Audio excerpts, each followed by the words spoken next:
Sí, ¿alguna duda? ¿Alguien abrió su micrófono? Ok, continuamos. Ahora, vamos a ver entonces otro indicador que también forma parte de la familia de los osciladores. Ajá. Este indicador se llama RSI y viene de su nombre Relative Strength Index en inglés. Ajá. En español le llamamos índice de fuerza relativa. Es un indicador técnico de la familia de los osciladores, ya lo sabemos, creado por Wells-Wilder, y es un indicador que se dice predictivo. El indicador estocástico también se le llama como predictivo. ¿Por qué? Porque nos va a estar diciendo cuál es el posible movimiento siguiente del precio, ¿no? Cuando la línea porcentaje CD, perdón, SK cruza al alza a la línea porcentaje CD, nos está prediciendo que puede haber un movimiento al alza y por eso es una señal de compra. Pues el indicador RSI también nos va a estar ayudando a poder predecir de alguna forma el siguiente movimiento en el precio. ¿Cómo se va a calcular el RSI? Bueno, el RSI es muy simple de calcular, de verdad es súper simple. Vamos a tener primero 14 periodos. Ajá. Recuerden que podemos tener periodos de días, de minutos, de horas, etcétera, ¿no? Depende de qué periodos le pongas tú en el graficador. Pero vamos a utilizar 14 periodos. Tenemos periodos al alza, vamos a ver dentro de estos 14 periodos, cuántos periodos al alza vamos a tener y cuántos periodos a la baja vamos a tener. A estos periodos al alza le vamos a aplicar una media, un promedio, y ese promedio se va a llamar media al alza. A los periodos a la baja también les vamos a aplicar un periodo y le vamos a llamar media baja.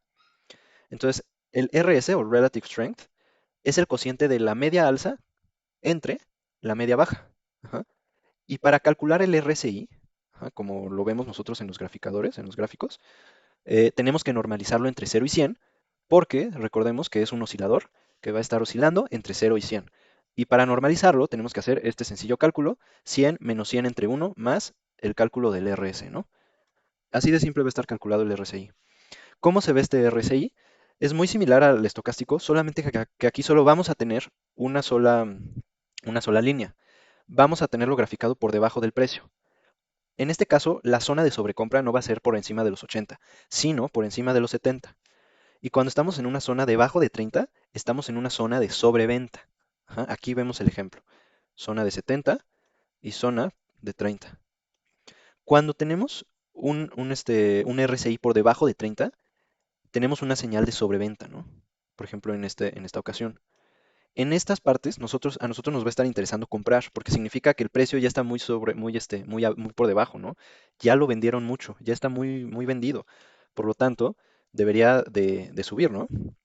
Caso contrario, cuando estamos en una zona por encima de los 70, nos va a generar aquí una señal de venta, porque va a significar que el activo está sobrecomprado. El RSI es un poquito más flexible que el estocástico en cuanto a las tendencias, sin embargo, tampoco se recomiendan tanto en las tendencias, porque hay una sobresaturación de señales, ¿no? Vamos a ver que las MA o las Moving Average sí nos van a ayudar para las tendencias, pero los indicadores que oscilan entre 0 y 100 no son recomendables para las tendencias. El RSI es un poco más flexible, sin embargo, tampoco se recomienda. Ajá. Em, ok, entonces esto ya lo vimos, zonas de sobrecompra y de sobreventa, línea de tendencia en el RSI. Nosotros es muy probable que cuando estemos analizando nuestro RSI vayamos a ver tendencias dentro del RSI. Y así como nosotros trazamos nuestras líneas de tendencia en el precio, así también nosotros podemos trazar líneas de tendencia en el RSI.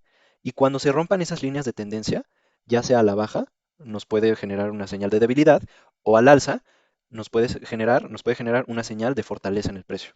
¿De acuerdo? Entonces también nos va a estar sirviendo estar trazando nuestras líneas de tendencia dentro del RSI. ¿Y por qué? Porque también tenemos que estar checando las divergencias entre el precio y el RSI. Lo que vimos de divergencia con el estocástico, lo mismo va a aplicar para el RSI y también tenemos que estar buscando esas divergencias. Ajá. Hay una máxima fiabilidad cuando se combinan las tres señales. RSI alcanza zona de extremos, sobre compra o de sobreventa. Además, hay divergencia con el precio y además se rompe una línea de tendencia. Y aquí incluso podríamos añadir una cuarta señal, ¿no? Llegamos a una zona de soporte o de resistencia. ¿De acuerdo? Entre más señales nosotros combinemos en nuestra operativa, mejores resultados vamos a obtener. Aquí vemos un ejemplo de una divergencia alcista, ¿no? Vemos cómo hay mínimos decrecientes en el precio, pero máximos crecientes en el RSI. Ajá. Y así es como tenemos que estar buscando nuestras señales en nuestros gráficos, ¿de acuerdo? Y ahora continuando con estos indicadores que estos sí nos van a ayudar a generar señales de compra o de venta en tendencias, en movimientos con tendencias. Entonces aquí les puse indicador de seguimiento, las medias móviles son un indicador de seguimiento de tendencia, ajá, por eso es que podemos utilizarlos en las tendencias, que puede ser calculado en diferentes precios, cierre, promedio, alto, bajo, apertura, etcétera, ¿no? Lo más común es que se utilice el precio de cierre. Estas moving average nos van a estar ayudando a identificar tendencias que ya han comenzado. Sin embargo, no es predictivo como los osciladores. Los osciladores nos generaban señales predictivas como son las divergencias, las zonas de sobrecompra, las zonas de sobreventa. Estos indicadores no nos van a estar diciendo ese tipo de predicciones, pero sí nos pueden generar señales de compra o de venta. Estas moving averages nos permiten suavizar la acción de precio y filtrar los ruidos. Ya sabemos que en el precio siempre se está moviendo, ¿de acuerdo? Entonces, las líneas de movimiento simple, bueno, de movimiento simple no, las líneas medias móviles nos van a permitir suavizar esos movimientos bruscos en el precio, ¿no? Tenemos tres tipos de medias móviles. Tenemos las de movimiento simple, las ponderadas y las exponenciales. Ajá, de promedio exponencial y de promedio ponderado. Ajá. Entonces, ¿cómo se calcula cada una de estas? Para la línea de movimiento simple, de promedio simple, se utiliza aquí un cálculo ejemplo para 5 días, ¿no? Si le ponemos un intervalo de 5 días, aquí también vamos a tener que ponerle que especificar un intervalo de tiempo. En el estocástico teníamos que especificar 3 intervalos de tiempo. Para las medias móviles solamente vamos a tener que especificar un intervalo de tiempo. Y aquí les puse un cálculo ejemplo si nosotros pusiéramos 5 días nada más. Entonces vamos a poner aquí el precio del cierre en el día T, ¿no? O sea, en el último día. Después, más el precio de cierre en el día menos uno, ¿no? T menos uno. Y así hasta menos 4, de tal forma que tenemos 5 días. Si van a ver ustedes después, o bueno, les voy a explicar que las líneas más, digamos, populares, las que más se usan, son de 50, de 100 días y de 180 días, ¿ok? Em, Ahora vamos a ver cómo se calcula la ponderada. Entonces, siguiendo también un cálculo ejemplo de 5 días, vamos a meterle una mayor ponderación cuando tengamos el precio del más reciente, ¿no? Mientras más reciente es el precio, mayor ponderación va a tener. Ajá. El último precio va a tener una ponderación de 5 porque son 5 días, y el último día, T-4, va a tener una ponderación de 1 únicamente. ¿De acuerdo? Así se calculan las ponderadas. Y las exponenciales, bueno, aquí es un poquito más complicado. Entonces, simplificadamente, la media exponencial se va a calcular de esta manera. La media exponencial del precio en el día T-1, ajá, más un factor S de suavizado, que se calcula como 2 sobre n siendo el número de días, en este caso 5, por el precio de cierre en el día T menos el promedio exponencial del día T-1. ¿Ok? Bueno, no es muy importante saber cómo se calculan porque no vamos a estarlo calculando. TradingView nos lo va a estar haciendo automáticamente, pero es curioso ver y es importante saber qué estamos haciendo, ¿no? Em, Ahora, ¿cuál sería la explicación para estos tres tipos de líneas de movimiento simple? Perdón, de líneas de medias móviles. Es que me hago bolas con tantos términos, ¿no? Entonces aquí vemos un ejemplo de las tres medias móviles, ajá, en un intervalo de 20 días. Tenemos al índice IPC, ¿no? Pero las tres líneas de movimiento están calculadas en intervalos de 20 días. Ajá. Entonces, la SMA o Simple Moving Average, la de movimiento simple, tiene una menor rapidez. Se va a mover menos rápido con el precio. Estadísticamente da los mejores resultados porque no es tan rápida como las otras. Posee inercia por respuesta tardía. Ajá. En este caso, la simple es la azul. Ajá. Y la que vemos que tiene una respuesta más tardía, ¿no? ¿Cuál es la línea que tiene una respuesta más rápida? La verde, después la amarilla y después la azul. La verde es la ponderada, la amarilla es la exponencial y la azul es la simple. Recuerden siempre que la simple siempre va a tener estadísticamente mejores resultados, nos va a dar mejores resultados porque no es tan rápida como las otras. Entonces aquí nos gusta que el movimiento sea menos rápido, ¿no? Menos volátil. Ajá. ¿Y cuáles van a ser nuestras señales de compra y de venta? Hay dos tipos podemos utilizar estas medias móviles de dos formas. Número uno, por la acción del precio. Ajá. Cuando el precio corta por encima a la media, ajá, cuando el precio corta por encima de la media, se genera una señal de compra. Cuando el precio corta por debajo de la media, se genera una señal de venta. ¿De acuerdo? Por cambios también en la dirección de la media. Cuando pasamos de una bajada a una subida, se genera una señal de compra, y cuando pasamos de una subida a una bajada en la línea de movimiento de promedio, se genera una señal de venta. Y aquí vemos un ejemplo. En el primer caso, este es el primer caso, ¿no? Cuando el precio va a cortar la línea de movimiento. Cuando corta al alza el precio a la línea de movimiento, se va a generar una señal de compra. Cuando corta a la baja ese mismo precio a la línea de movimiento, se genera una señal de venta. Y por eso decimos que estas moving averages nos van a ayudar más cuando estamos en tendencia. La segunda forma de usar estas moving averages, ajá, em, es cuando se generan cambios.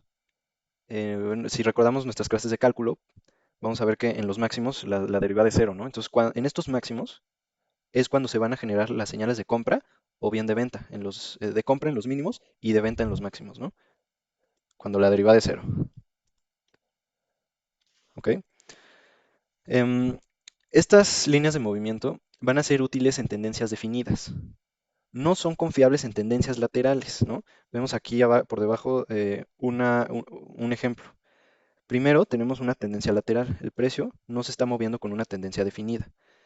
Si trazamos la línea de movimiento, simple, exponencial o lo que sea, vamos a ver muchísimas señales de compra y de venta. Hay mucho ruido, ¿no?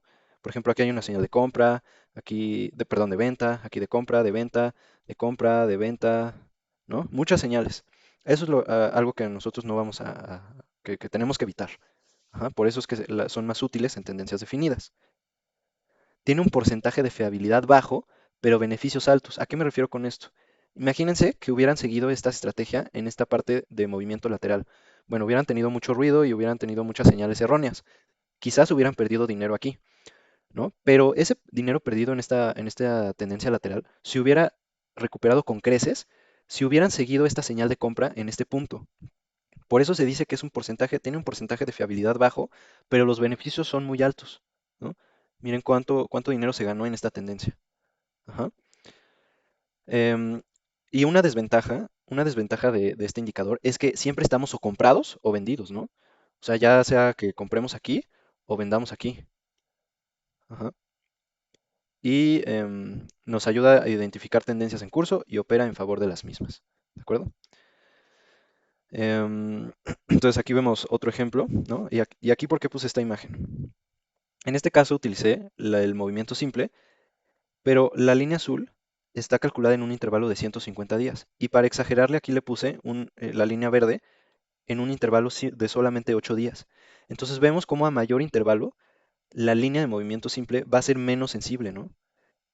Y a menor intervalo va a ser más sensible al precio. ¿De acuerdo? Entonces una estrategia sería tener tres tipos de intervalos, de 50 días, de 100 días, de 180 días, ¿no? Por decir algo. Y así es como le hacen la mayoría de los traders. ¿Por qué? Quiero que se fijen aquí. En este caso, la línea de movimiento simple de 150 días sirvió como un soporte para el precio. Y en este caso de aquí, sirvió como una resistencia. Entonces, recuerden siempre que las líneas de movimiento simple también nos van a estar ayudando a identificar posibles soportes y posibles resistencias, ¿de acuerdo? Eso es importante. Em, y bueno, pues aquí seguimos viendo ejemplos, ¿no? En este caso tenemos una media de 95 días, una media de 30 días, ¿no? La verde. Y en el caso de la línea verde, que es en un intervalo más pequeño, ¿no? De 30 días, vamos a tener más señales de compra y de venta, ¿no? Por ejemplo, aquí tenemos una señal de compra, aquí una de venta y de compra, luego aquí venta y compra, etcétera, ¿no? Sin embargo, en la línea de 95 días no vamos a tener tantas señales como en la de 30. Nada más aquí en este caso tenemos dos señales, ¿no? Una de compra y una de venta. Y este fue con el índice IPC, ¿no? ¿De acuerdo? Entonces, entre mayor sea el intervalo, menos señales de compra y de venta nos van a estar arrojando, porque la línea va a ser menos sensible al precio. Ajá. ¿Alguna duda con las moving averages? ¿Qué significa eso de Close Cero? ¿De qué? Ahí en el clause cero dice. ¿Eso sí qué significa? A significa que la línea de movimiento está calculada con el precio de cierre. Ah, ya. Al inicio les comenté que, que la línea de movimiento puede estar calculada con intervalos, con precios de apertura, de cierre, mínimos, máximos, etcétera, ¿no? Entonces les comenté también que el más popular es que se utilice el precio de cierre en